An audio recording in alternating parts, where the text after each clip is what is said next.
যদি কেউ না করে, যদি সরকার না করে, তাহলে ইনশাআল্লাহ গড উইলিং আমি নিজে সরকারের বিরুদ্ধে মামলা করব। বাংলাদেশ মুসলিম লীগের সভাপতি ও সুপ্রিম কোর্টের সিনিয়র আইনজীবী মহসিন রশিদ নোবেলজয়ী অর্থনীতিবিদ মোহাম্মদ ইউনূসের বিরুদ্ধে রাষ্ট্রদ্রোহের মামলা করার ঘোষণা দিয়েছেন। তিনি অভিযোগ করেন, ইউনূসের কর্মকাণ্ড সংবিধান লঙ্ঘনের পাশাপাশি রাষ্ট্রদ্রোহের পর্যায়ে পড়ে।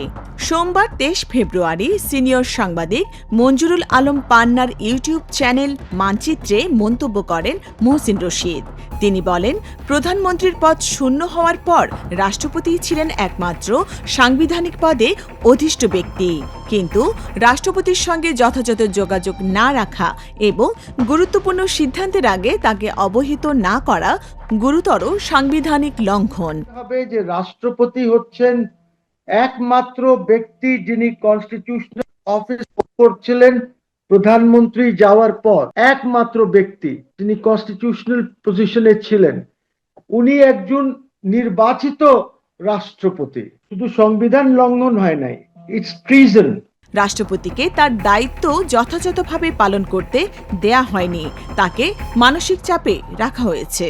মহসিন রশিদের দাবি, রাষ্ট্রপতিকে ভয় ভীতি দেখানো হয়েছে এবং তার কাছে পাঠানো নথিতে সই করানো হয়েছে।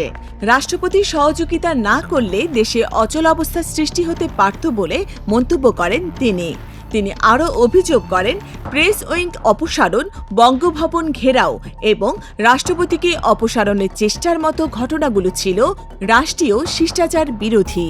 রাষ্ট্র কোনো খেলার বিষয় নয়। সরকার যদি তদন্ত কমিটি গঠন না করে, আমি নিজেই নোটিশ দিয়ে মামলা করব।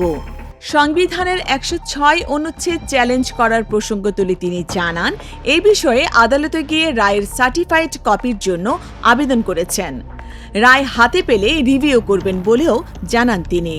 ইউনূসের নেতৃত্বাধীন উপদেষ্টা পরিষদের কয়েকজন সদস্যের বিরুদ্ধেও তদন্ত দাবি করেন মহসিন রশিদ। মহসিন রশিদের অভিযোগ ঘিরে রাজনৈতিক ও আইনি অঙ্গনে নতুন আলোচনা শুরু হয়েছে। তবে এ বিষয়ে এখন পর্যন্ত ডক্টর মোহাম্মদ ইউনূস বা তার পক্ষ থেকে আনুষ্ঠানিক কোনো প্রতিক্রিয়া পাওয়া যায়নি।